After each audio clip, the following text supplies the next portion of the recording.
الله وكفى والصلاة والسلام على محمد المصطفى أما بعد فأعوذ بالله من الشيطان الرجيم بسم الله الرحمن الرحيم قال الله تبارك وتعالى في القرآن المجيد والفرقان الحميد ولا أقسم بالنفس اللوامة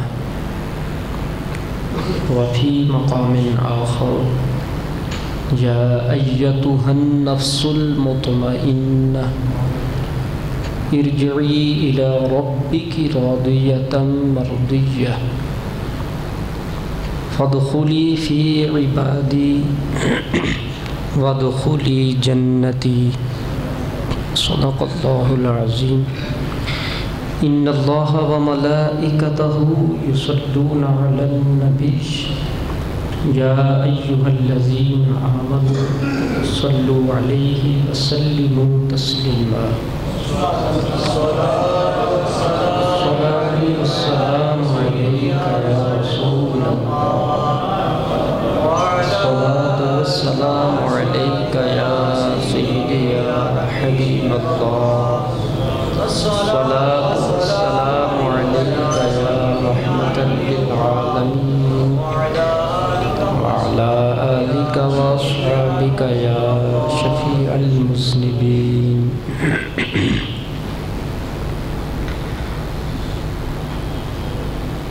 ہر انسان میں اچھائیاں بھی ہیں اور برائیاں بھی ہوتی ہیں۔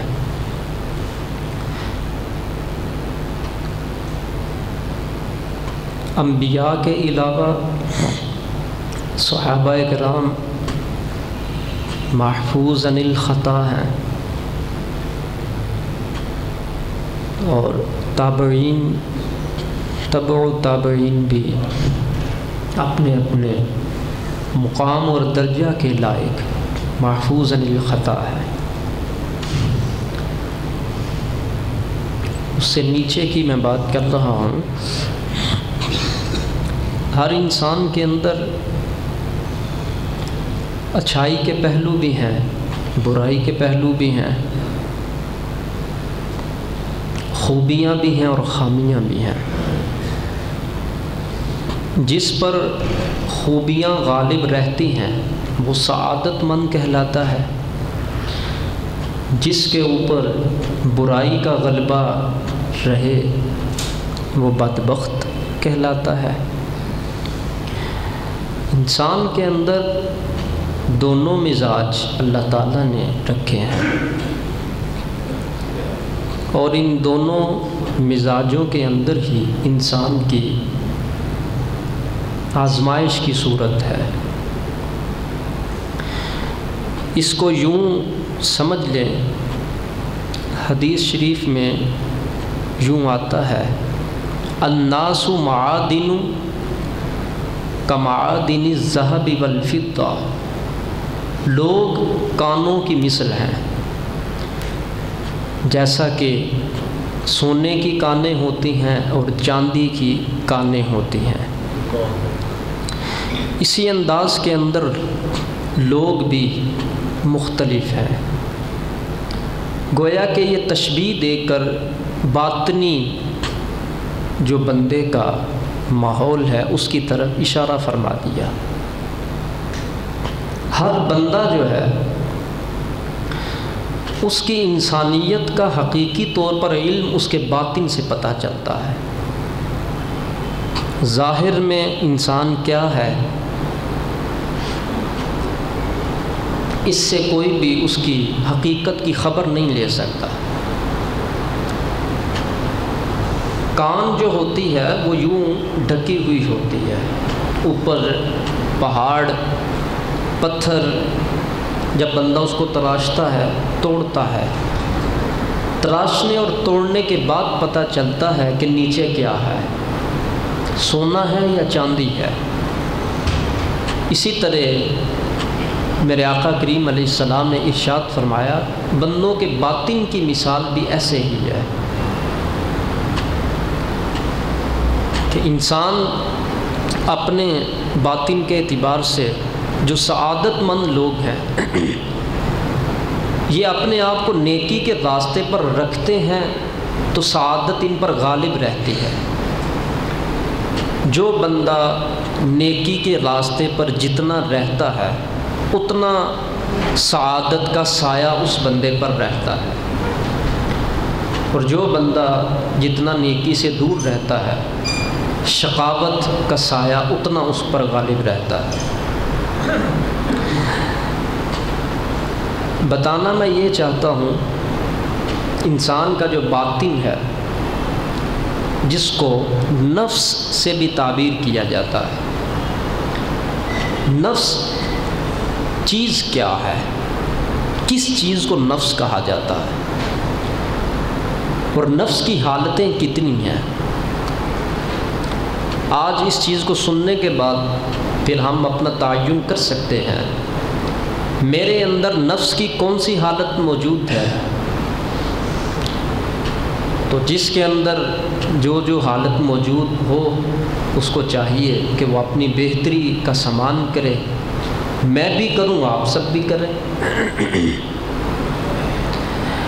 نفس کی 3 حالتیں ہوتی ہیں۔ اس نفس کو نفس امارہ بھی کہتے ہیں، نفس لوامہ بھی ہوتا ہے اور نفس مطمئنہ بھی ہوتا ہے۔ اب ان کی پہچان کیسے کرنی ہے؟ یہ جتنے لوگ بیٹھے ہیں کوئی شخص یہ جاننا چاہے میرے اندر نفس کی کون سی علامت موجود ہے تو میں عرض کر دیتا ہوں، کوئی بھی چیز اپنی علامات کے ساتھ پہچانی جاتی ہے۔ آپ علامت دیکھیں گے آپ کو چیز کی خبر ہو جائے گی۔ پھل کچا ہے یا پکا وہ رنگ آپ کو بتا دیتا ہے اس کے باطن کا معاملہ کیا ہے۔ اسی انداز کے اندر جو علامت ہوتی ہے بندے کے نفس کی وہ اس کی عادات سے پتہ چلتا ہے۔ جیسی عادات ہیں اسی انداز کا اس کا نفس کا معاملہ ہے۔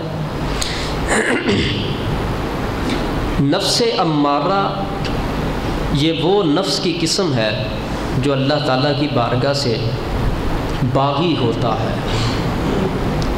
یہ اس نفس کی علامات یہ ہیں، نیکی کر لی تو کوئی خوشی کی بات نہیں ہے، گناہ کر لیا تو کوئی فکر کی بات نہیں ہے، حلال کھا لیا تو پھر بھی ٹھیک ہے، حرام کھا لیا پھر بھی ٹھیک ہے، نماز پڑھ لی تو اس پر پابندی کا کوئی شوق نہیں ہے، نہ پڑھی تو فکر بھی نہیں ہے،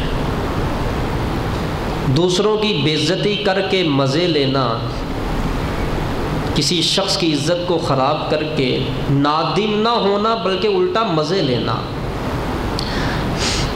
یعنی یوں سمجھ لو کہ جس بندے کے باطن کا یہ معاملہ ہو کہ اس کو نیکی اور گناہ اس کے درمیان کوئی فرق نہیں ہے، وہ نیکی میں بھی ویسا ہی ہے گناہ میں بھی ویسا ہی ہے۔ آج کا جمعۃ المبارک کا خطبہ نا، ابھی ظہر کی نماز کے قائم مقام جمعہ کی نماز ہوتی ہے شریعت کے اندر، ایک نماز گزر چکی ہے، اب فجر کی نماز ہے۔ جس شخص نے فجر کی نماز پڑھی ہے اس نے اللہ کا شکر ادا کیا اور خوشی کا معاملہ کہ میرے اوپر جو فرض تھا وہ ادا ہو چکا ہے، اور جنہوں نے نہیں پڑھی ان کو فکر بھی کوئی نہیں، پھر کیا ہوا، چھوٹ گئی تو قضا کر لیں گے، چھوٹ گئی ہے تو پھر کیا ہوا، کوئی ٹینشن کی بات نہیں ہے۔ یہ نفس امارہ یہ ہے، حلال کھاتا ہے کوئی اتنا خوشی کا معاملہ نہیں کہ شکر ادا کروں، حرام کھاتا ہے تب بھی کوئی ٹینشن نہیں ہے، سچ بولتا ہے پھر بھی حالت وہی ہے، جھوٹ بولتا ہے تب بھی حالت وہی ہے۔ بات سمجھ رہے ہیں نا آپ؟ ٹینشن کوئی نہیں ہے، بالکل کوئی فکر نہیں ہے، نیکی ہو گئی ہے اپنے آپ تو ٹھیک ہے، گناہ بھی ہوتا جا رہا تو پھر کیا مسئلہ اتنا۔ یہ نفس امارہ ہے، یہ باغی نفس ہے۔ یہ انسان کو رب کی بارگاہ سے دور کر کے شیطان کے گروہ کے اندر داخل کر دیتا ہے۔ جن لوگوں کے اندر فکر ایسی موجود ہے، نماز پڑھی ہے تو ٹھیک ہے، نہیں پڑھی تو تب بھی ٹھیک ہے، 10 روپے گم ہو گئے تو اس کے اعلانات کرتے ہیں ہم نا، گھر میں پوچھتے بھی ہیں، 100 روپیہ گم ہو جائے تو اضطرابی کیفیت جیسی ہوتی ہے وہ ہمیں پتہ ہے۔ تو نماز گم ہو گئی، نماز چھوٹ گئی، کوئی پریشانی نہیں ہے بالکل بھی، تو یہ نفس امارہ ہے۔ اور یہ جو نفس کی قسم ہے یہ بدترین انسان، میں نہیں کہہ رہا، جس کو قرآن کہتا ہے۔ اللہ فرماتا ہے یہ لوگ میری رحمت سے دور ہیں، بہت دور لوگ ہیں یہ۔ اب مارگی کی علامت یہ ہے کہ ندامت کا کوئی پہلو موجود ہی نہیں ہے، الٹا گناہ کر کے مزے لیتا ہے۔ آپ دیکھ لیں آج کل کے دور میں جو نوجوانوں کی حالت ہے، گانے سنتے ہیں تو مزے لیتے ہیں، بے حیائی دیکھتے ہیں تو لطف حاصل کرتے ہیں، آنکھوں کو خراب کرتے ہیں تو کوئی رب کی بارگاہ سے ڈر نہیں ہے کہ ان آنکھوں میں سیسا پگھلا کر ڈالا جائے گا، کانوں سے گندگی سنتے ہیں تو کوئی ڈر نہیں ہے کہ سیسا پگھلا کر کانوں میں ڈالا جائے گا۔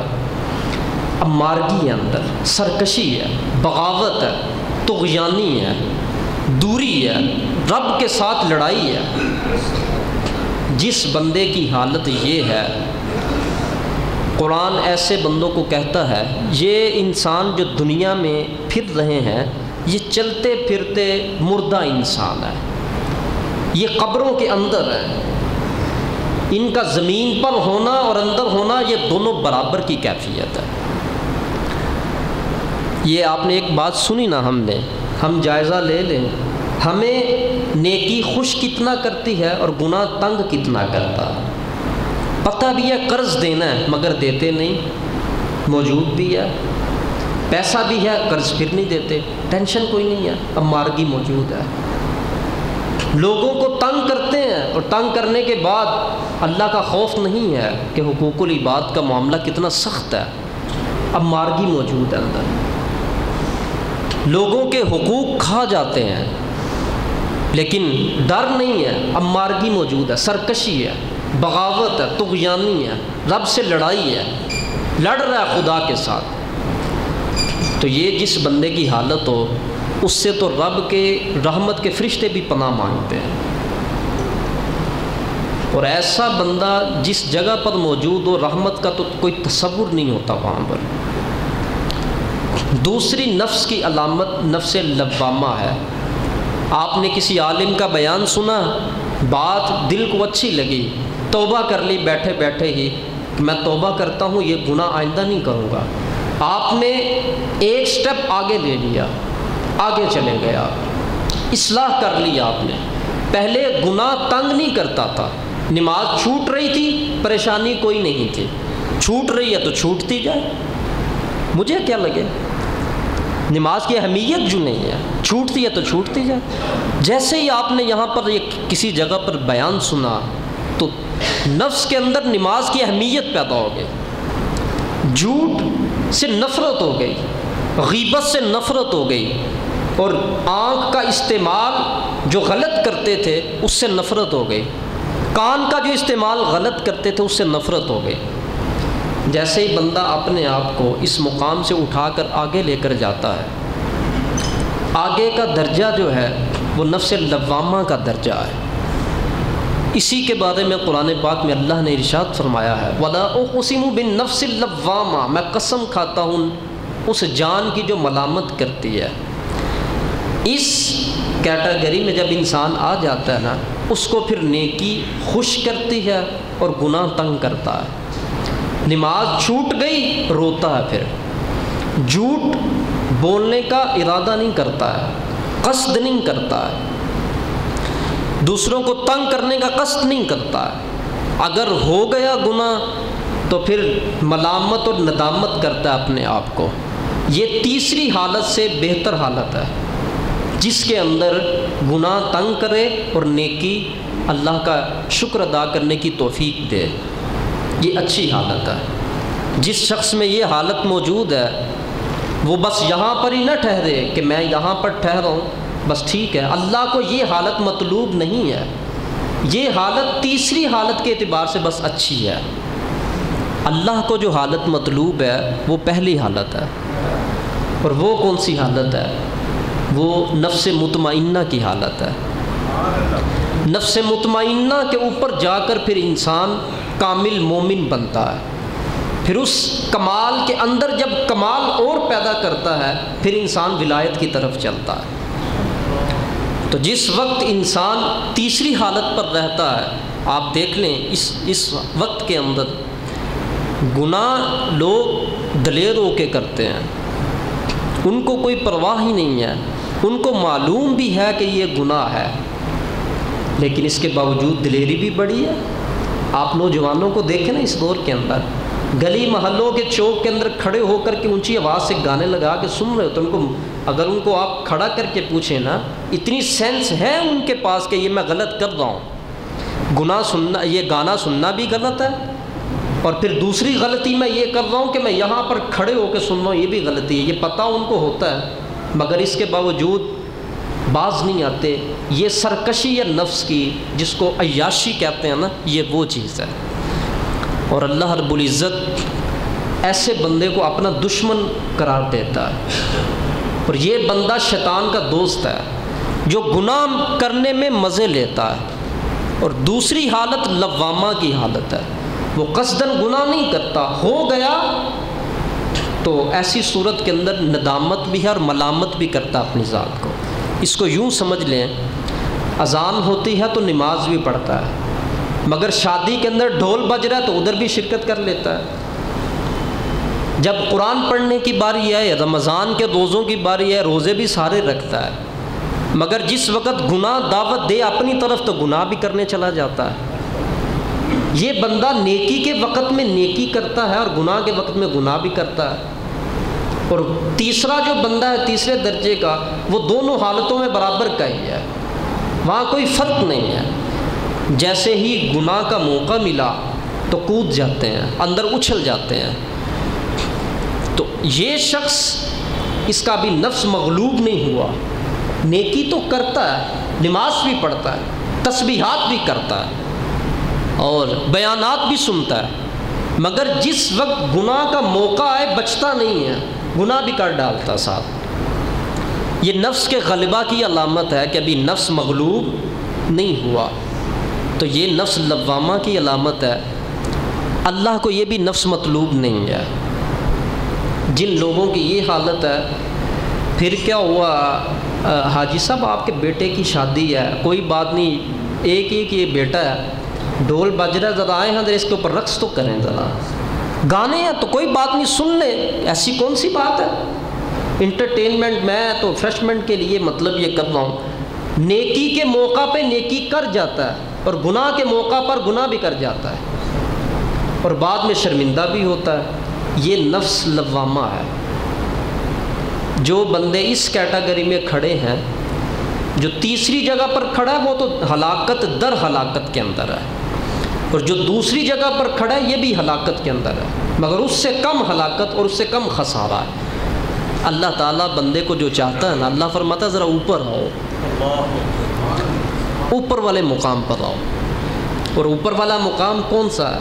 یا ایتھا النفس المطمئنہ ارجعی الی ربک راضیۃ مرضیہ فادخلی فی عبادی وادخلی جنتی۔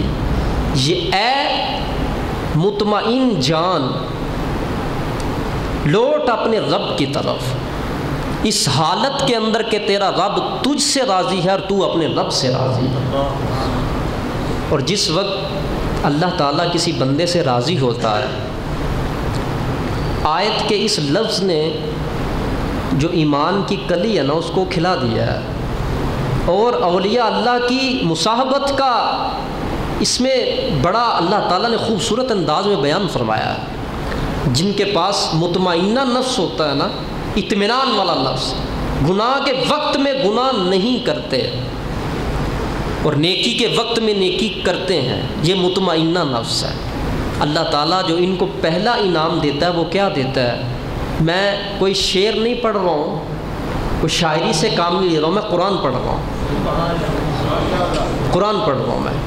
اور ترجمہ اگر میرے ترجمہ کے اوپر کسی کو اگر ٹرسٹ نہیں ہے تو وہ جا کے خود کر لے، پارہ نمبر 30 ہے یہ۔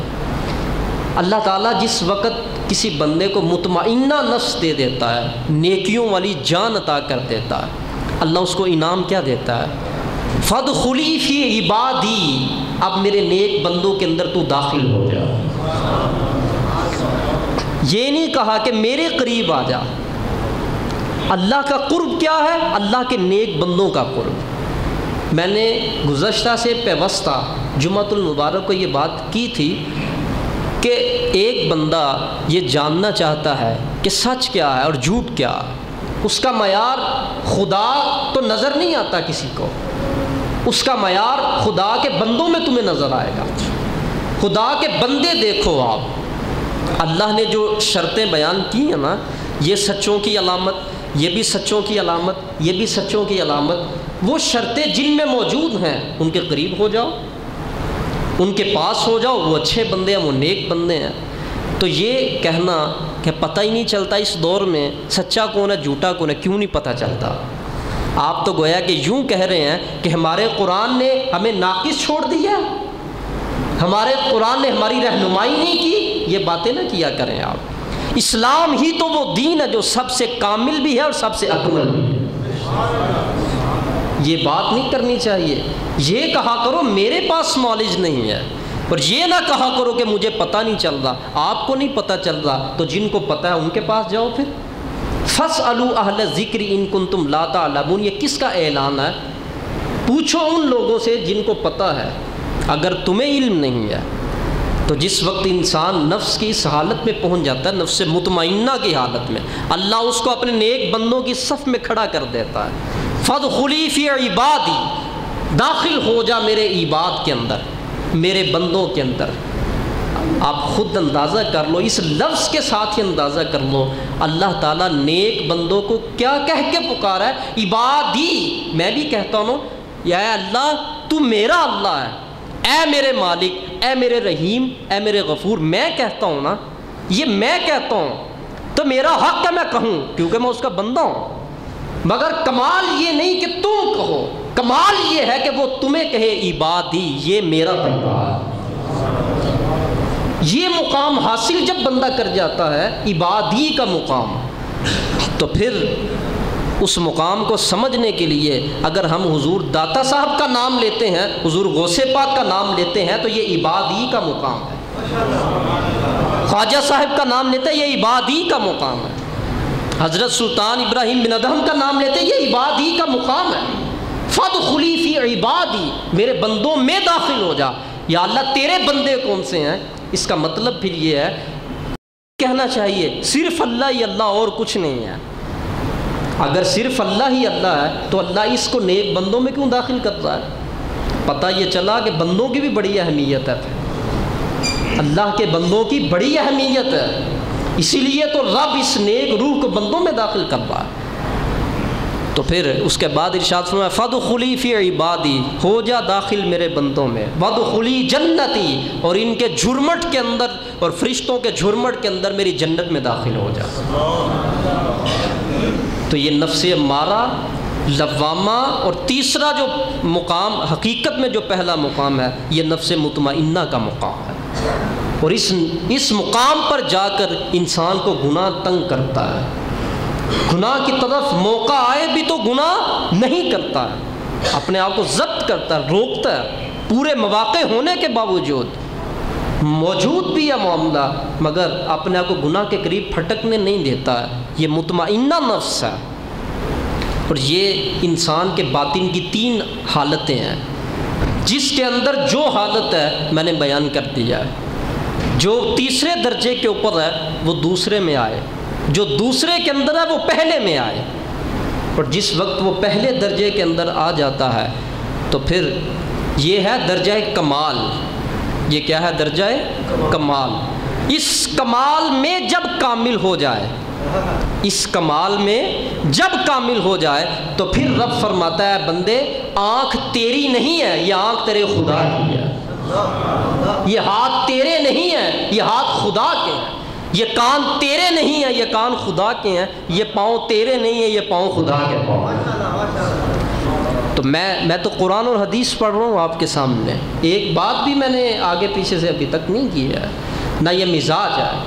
تو جب درجہ کمال نفس اطمینان کا درجہ ہے، اور نفس اطمینان میں جب کامل بن جائے، اتنا اطمینان کہ والذین یبیتون لربہم سجدا وقیاما، جن کی کروٹ ان کے بستروں سے جدا رہے، قد افلح من زکاہا، جو نفس صاف کرتے رہتے ہیں، وقد خاب من دساہا، نفس کی گندگی سے ڈرتے ہیں، گناہ کرنے سے ڈرتے ہیں، قد افلح المؤمنون، ایمان کامل کے اندر آگے فلاح پانے کی کوشش کرتے ہیں۔ اور جن کے اندر ساری بحث کا خلاصہ میں یہ عرض کر دوں کہ جن لوگوں میں یہ عقل پیدا ہو جائے، اتنی بیداری پیدا ہو جائے کہ میں گناہ کرنے لگا ہوں، میرا رب مجھے دیکھ رہا ہے، پیچھے ہٹ جائے، جب یہ درجہ اور مقام پیدا ہو جائے کہ سب سوئے ہیں، کوئی آنکھ مجھے دیکھ نہیں رہی، مگر وہ آنکھ تو دیکھ رہی ہے نا جس کو اونگ تک نہیں آتی ہے، جو سوتی بھی نہیں ہے، وہ آنکھ مجھے دیکھ رہی ہے، جب یہ مقام پیدا ہو جائے تو یہ درجہ کمال کی پہلی سیڑھی یہ ہے۔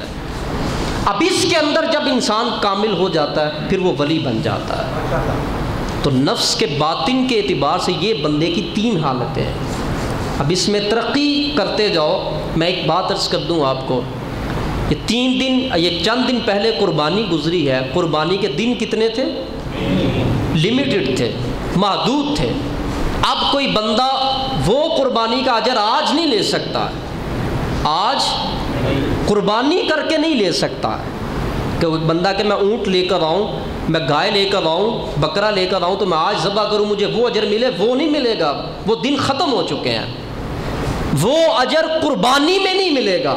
توجہ کریے گا اس جملے کے اوپر، وہ اجر قربانی میں نہیں ملے گا، مگر وہ اجر ایک اور چیز میں پورا سال باقی رہتا ہے۔ وہ کیا ہے؟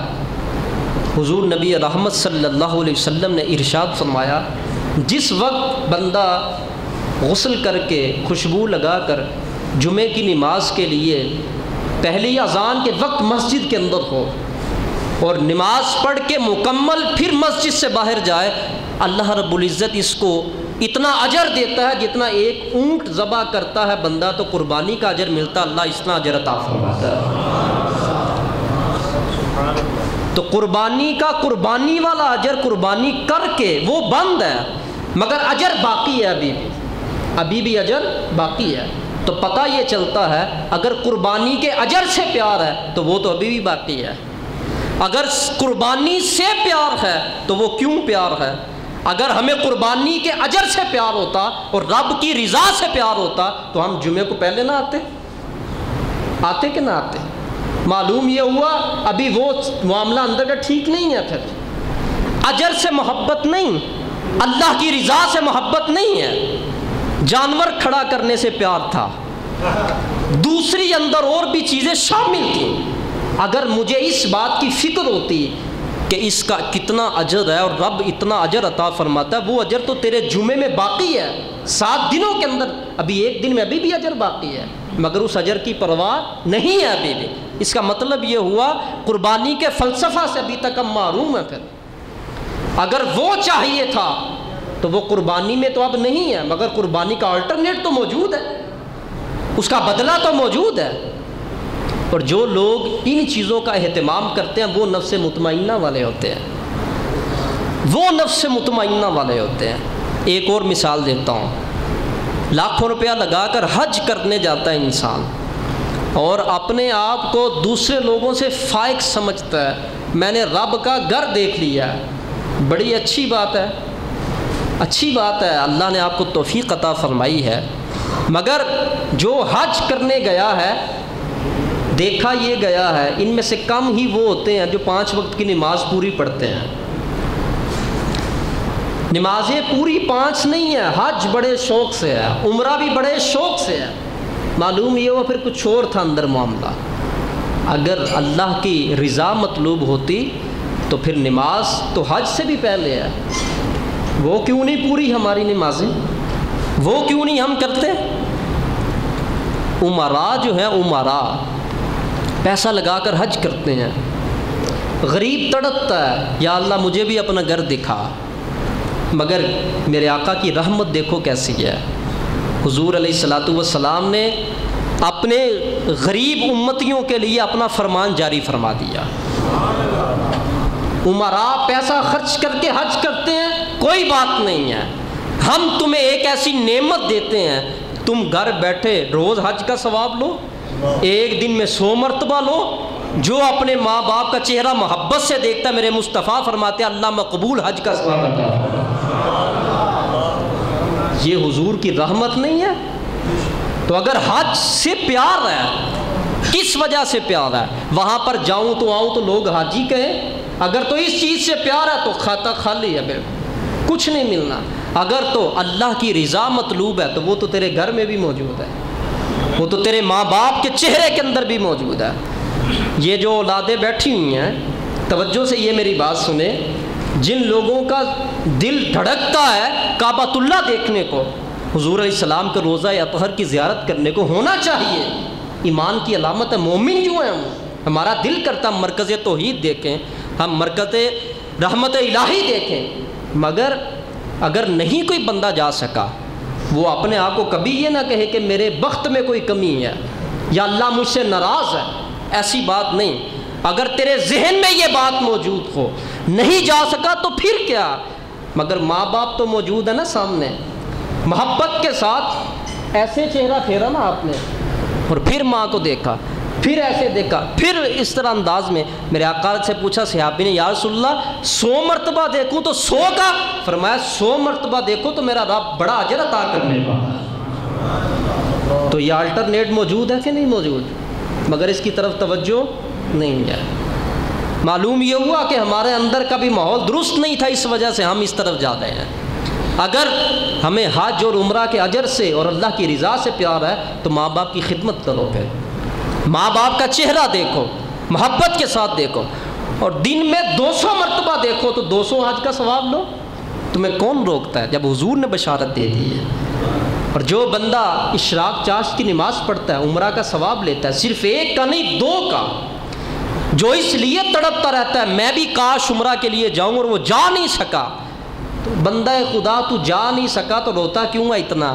اشراق چاشت کی نماز پڑھ، میرے مصطفیٰ فرماتے ہیں اللہ تجھے 2 عمروں کا ثواب عطا فرمائے گا۔ پیسہ لگاؤ گے نا آپ، گھر بھی چھوڑو گے نا، بچوں کو بھی چھوڑو گے نا، کاروبار کو بھی چھوڑو گے، مگر یہاں پہ تو کچھ بھی نہیں چھوڑنا پڑ رہا۔ بات کیا ہے؟ بات اصل میں یہ ہے کہ ہم نے شریعت کے کچھ مقامات پر ہم درجہ گمان میں کھڑے ہیں، ہم گمان سے یقین کی طرف نہیں آتے۔ کچھ لوگ شریعت کے بعض مسائل میں یقین کے درجہ پر ہوتے ہیں، اور کچھ لوگ بعض مسائل میں گمان کے درجہ پر ہوتے ہیں، ان کی اصلاح نہیں ہوئی ہوتی۔ یہی تو تربیت ہے جو کرنے کی ضرورت ہے۔ آج وہ بچہ جو نیکی باہر سے تلاش کر رہا ہے کہ یہ دوست کا باپ ہے، اس کی بات مانتا ہے تاکہ مجھے انکل کہے بہت اچھا بچہ ہے، اور گھر کے اندر 0 ہے، اپنے والد کی بات کا کوئی احترام نہیں ہے، باہر سے شاباش اکٹھی کر رہا ہے۔ یہ کیا ہے؟ یہ سب کی سب دلالت ہے، یہ دین سے دوری ہے۔ دوسروں کی والدہ اس کی بات مان کر نیکی لے رہا اور شاباش لے رہا ہے، اور اپنی ماں کی پرواہ تک نہیں کرتا۔ یہ کیا ہے؟ یہ نفس کا بار ہے اور شیطان کا حربہ ہے۔ یہ اپنی ماں کا جو خدمت کا معاملہ ہے، وہ کوئی بھی اور ماں ہو کائنات کی، وہ معاملہ نہیں ہے۔ اپنے باپ کی بات ماننے کا جو معاملہ ہے، وہ کوئی بھی اور باپ ہو، بلکہ یہاں تک کہ دادا کا مقام بھی اتنا نہیں ہے جتنا سگے باپ کا مقام ہوتا ہے۔ دادا باپ کا باپ ہے نا، یہ آپ کا قیاس ہو سکتا ہے، مگر شریعت کی تقسیم یہ نہیں ہے۔ جو باپ حقیقی ہے وہی باپ حقیقی ہے، جس کی خدمت جیسے فرض ہے وہ ویسے ہی فرض ہے۔ تو اگر میں آپ کو مسئلہ بتا دیتا ہوں، یہ آپ کی تقسیم ہے اور میری تقسیم ہے، ایک طرف دادا بلائے اور ایک طرف والد بلائے، بتاؤ کس کی بات ماننی ہے؟ عقل یہ کہتی ہے کہ دادا کی طرف جاؤ وہ بڑا ہے، مگر شریعت یہ کہتی ہے باپ کی طرف جاؤ، حکم ہم نے سب سے پہلے تجھے باپ کا دیا ہے۔ یا عقل نہیں چلے گی، شریعت کا مقام، ایک طرف دادی ہے ایک طرف سگی ماں ہے، یہاں پر عقل لڑائے، ایک طرف نانی ہے ایک طرف ماں ہے، یہاں پر عقل سے کام نہیں ہوگا۔ ہمارا اسلام عقل پہ ڈیپینڈ نہیں کرتا، اسلام کے اپنے قانون ہیں، اور اسلام کسی میٹنگ میں بیٹھے ہوئے کچھ قوانین بنا لیے جائیں اور یہ اچھے قوانین ان پر عمل کر لو، اسلام اس کا محتاج نہیں ہے۔ اسلام خود سپریم ہے، اسلام خود اپنے فالورز خود پیدا کرتا ہے، اسلام خود کسی کا محتاج نہیں ہے۔ میں محتاج ہوں اسلام پر چلنے کا، اسلام اپنے قانون کی بناوٹ میں کسی بندے کا محتاج نہیں ہے۔ ہاں ایک ہی شخصیت تھی اللہ کے بعد جو اسلام کے قانون دے سکتی تھی، اور وہ میرے مصطفیٰ کی ذات گرامی ہے۔ اب کسی کے پاس بھی جرت نہیں اتنی، نہ کسی کو اجازت ہے وہ اسلام میں کوئی قانون داخل کر سکے اور اپنی عقل کے ساتھ اسلام کو چلا سکے۔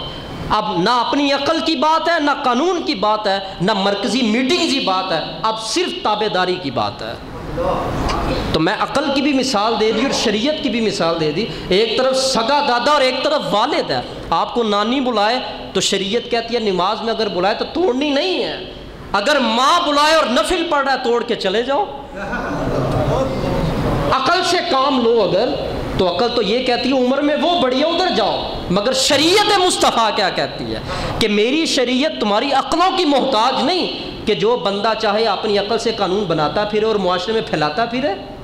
یہ تو اسلام کی کوئی اسلام کی کوئی سپریزم ہوئی پھر، اسلام پھر اس اعتبار سے مقتدا ہوا، پھر یہ تو محتاج ہے۔ اسلام محتاج نہیں ہے، اسلام محتاج الیہ ہے۔ ہم اسلام کی طرف محتاج ہیں، ہم دین کی طرف محتاج ہیں۔ آج ہم اپنی مرضی سے کوئی قانون اسلام میں داخل نہیں کر سکتے ہیں، بلکہ جو داخل ہو چکے ہیں ہم نے ان کی فرما برداری کرنی ہے، تابع داری کرنی ہے۔ میں اس پر ایک ضروری بات عرض کرتا ہوں، ٹائم ختم ہو چکا ہے۔ اللہ تعالیٰ نے بندے کا جو باطنی ماحول بنایا ہے وہ 3 طریقے کا ہے۔ سعادت غالب ہے تو سعادت مند ہے، نیکی کے اندر رہنے والا بندہ بچا رہتا ہے، نیکی جیسی بھی ہو۔ یہ میں بات عرض کر دوں آپ کو، جو بندہ کہتا ہے نا نیکی سے یکس و دم، یہ نہیں کہ آج آپ نے نیکی کرنا شروع کی، 1 ماہ ہوا نیکی کرتے ہوئے آپ کہے کہ میں ولی بھی بن جاؤں، یہ رب کا کم کرم ہے کہ تجھے نیکی کے اندر رکھا ہوا ہے اس نے، یہ کم میرے رب کی رحمت ہے کہ تو نیکی کر رہا ہے اور اس کا نام لے رہا ہے۔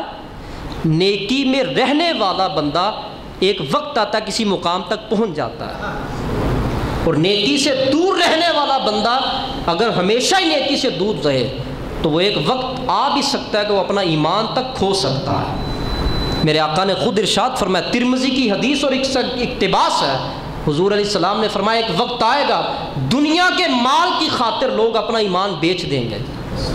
آج بیچ نہیں رہے لوگ ایمان، قادیانیت پر لعنت ہے، اس کی طرف لوگ کیوں جاتے ہیں؟ کس وجہ سے جاتے ہیں؟ کون سی چیز جن کو لے کر جاتی ہے قادیانیت کی طرف؟ اور وہ لوگ جو گناہ کی طرف ملوث ہوتے ہیں اور حضور علیہ السلام کی شریعت کو جانتے ہوئے پامال کرتے ہیں، کون سی چیز لے کر جاتی ہے؟ دنیا کا مال۔ تو میرے آقا نے فرمایا دنیا کے مال کی وجہ سے لوگ اپنا ایمان بیچ دیں گے۔ آج بک نہیں رہا، وہ کتنا خوش نصیب بندہ ہے جس کو جو آج روتے ہیں 100 روپے کا خسارہ ہو گیا تو روتے ہیں۔ وہ خدا کے بندے دیکھ مقام کتنا ہے۔ فجر کی جس نے 2 سنتیں پڑھ لی نا، حضور نے فرمایا دنیا کا امیر ترین بندہ ہو۔ لاکھ روپے کا نقصان ہو گیا، رونا شروع ہو گئے، فجر چھوٹ گئی کوئی مسئلہ ہی نہیں ہے، سنتیں چھوٹ گئی کوئی پرواہ ہی نہیں ہے۔ میرے آقا نے تو امیر ترین بندہ اس کو کہا ہے جو فجر کی 2 سنتیں پڑھتا ہے۔ تجھے حضور فرما رہے تو دنیا کا امیر ترین بندہ ہے، تجھے امیری قبول ہی نہیں ہے، اور تجھے غربت وہ قبول ہے؟ پیسہ تیرے پاس چھم چھم آ رہا ہے، پیسے میں ڈوبا ہوا، تو دن رات تیرا پیسہ دفتریاں لگا کے رکھی ہوئی ہیں اور نماز کی توفیق ہی نہیں ہے، تو امیر ہے؟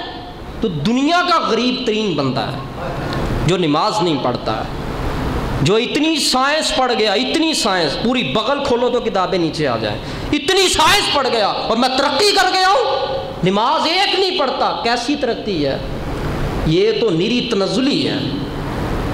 اللہ کا قرآن پڑھ کے دیکھو، اگر مومن ہو تو پھر ایمان کے فیصلے لو، اگر مومن ہو تو قرآن کے فیصلے لو، اگر مومن ہو تو حضور کے فیصلے لو۔ تو اگر اندر کچھ اور معاملہ ہے تو پھر اپنی مرضی چل تو رہی ہے، پھر جیسے مرضی ہم چلتے جائیں۔ 1000 روپے کا نقصان ہو گیا، 2000 کا ہو گیا، شٹر نیچے نہیں گراتے ہیں نماز جماعت کے لیے، قدر کا نہیں پتہ، اور جب حکمران کہیں کہ گراؤ پھر گرانے مجبوری ہیں۔ جب کل بروز قیامت رب ان نیکیوں کا اجر تمہیں ظاہر کرے گا نا کہ جماعت کے ساتھ نماز پڑھنے میں اجر کتنا ہے، پھر انگلیاں منہ میں لے کر چبائیں گے، پھر انگلیاں منہ میں لے کر چبائیں گے، کاش کوئی جماعت نہ چھوٹی ہوتی، نماز تو درکنار۔ اس وقت پھر قال اخسؤوا فیہا ولا تکلمون، اللہ فرمائے گا مجھ سے بات نہ کرو، خسارے میں ہو تم۔ گناہگار جب کل بروز قیامت، آج جو لوگ شریعت کی خلاف ورزی کرتے ہیں نا، شریعت کی خلاف ورزی، یہ کل جب متقین کا اجر دیکھیں گے تو پھر کیا کہیں گے؟ فَإِنْ عُدْنَا فَإِنَّا ظَالِمُونَ قَالَ اخْرُجُوا، اے میرے مولا ہمیں نکال، اس بدبختی سے نکال اور دنیا میں بھیج، اگر گناہ کر گئے تو ہم ظالم ہیں، اب گناہ نہیں کریں گے، چونکہ اب دیکھ لیا ہوگا۔ دیکھنے کی بات نہیں، آج بن دیکھے ہے، جو بندہ مسجد میں آ جاتا ہے اس کو ابھی اپنا اجر پتہ نہیں ہے، جو بندہ بیان سن رہا ہے اس کو بھی اپنے اجر کا پتہ نہیں ہے، جو لوگ پوری نماز پڑھ کے جاتے ہیں جمعہ کی ان کو بھی اپنے اجر کا پتہ نہیں ہے۔ یہ بن دیکھا سودا ہے، جس نے کرنا ہے اسی کو ملے گا آگے جا کر، اور جو دیکھنے کا حامل ہے وہ ادھر بھی خسارے میں ہے، وہاں پر بھی خسارے میں ہے۔ تو میری تقریر کا جو گفتگو کا خلاصہ اس جملے کے اندر بند کرتا ہوں، بچہ جس وقت پیدا ہوتا ہے رب ذوالجلال نے اس کو زبان نہیں دی بول کر کہے ماں مجھے دودھ دے، ماں میں گیلے پہ لیٹا ہوں مجھے سوکھے پہ لیٹا، ماں میرے کپڑے تبدیل کر۔ اللہ نے بچے کو زبان نہیں دی، مگر ایک نعمت دی ہے اللہ تعالیٰ نے ماں کو بتانے کے لیے، اور وہ رونا ہے۔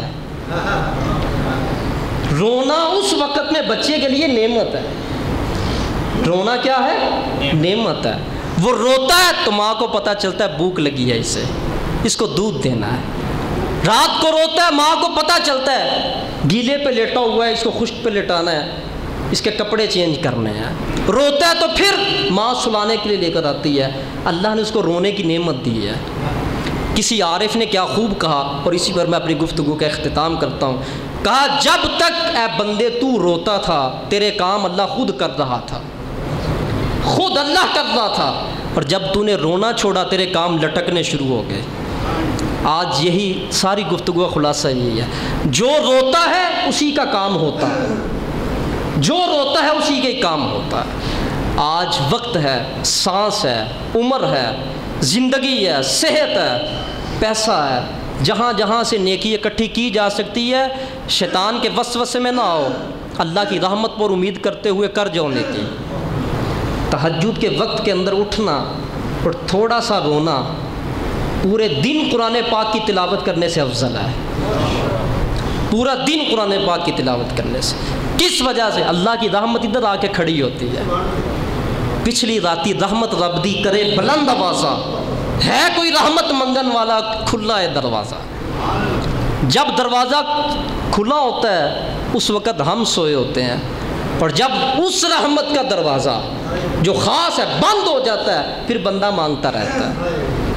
اس وقت میں اٹھو، اس وقت میں اٹھنے کے عادی بنو، اپنی زندگی کو تبدیل کرو، نیکیوں کی طرف لے کر آؤ اور دین کی طرف لے کر آؤ۔ کتنے کتنے شاہ سوار اس میدان میں گر چکے، ہم نے خود اٹھا کے قبر میں رکھا۔ ہمارا بھی قیاس ایسا ہی ہے، ہمارا بھی معاملہ ایسا ہی ہے۔ یہ دین کی گفتگو محض لذت کے لیے نہیں ہونی چاہیے، سنی تو مزہ بڑا آیا، سنی تو لذت بڑی آئی ہے، سنی تو اطمینان بڑا آیا۔ دین محض سنانے اور سننے کا نام نہیں ہے، دین عمل کا نام ہے، اسلام عمل کا نام ہے۔ جتنے جمعۃ المبارک یہاں پر پڑھے ہیں ہم کیا گفتگو کرتے ہیں، اگلے جمعہ کو اگر بہتری نہیں آئی ہے تو سمجھ لیں 100 میں سے 0 نمبر ہے۔ آج ہم نے جو گفتگو سنی ہے، نماز کی پابندی پھر نہ ہو، اور آنکھ کی حفاظت پھر نہ ہو، ماں باپ کی تابع داری پھر نہ ہو، 100 میں سے 0 ہے، 0 نمبر ہے۔ جس نے جتنی تابعداری کر لی اور سننے کے بعد جتنا بدل لیا وہ خود اندازہ کر لے اس نے 100 میں سے کتنے نمبر لیے ہیں۔ تو اللہ تعالیٰ کو مطلوب بھی یہی ہے کہ دین سنا نہ جائے، اس پر عمل کیا جائے۔ میں اسی پر ختم کرتا ہوں، اگلے جمعۃ المبارک اسی سے انشاءاللہ بیان شروع کریں گے۔ وما علینا الا البلاغ۔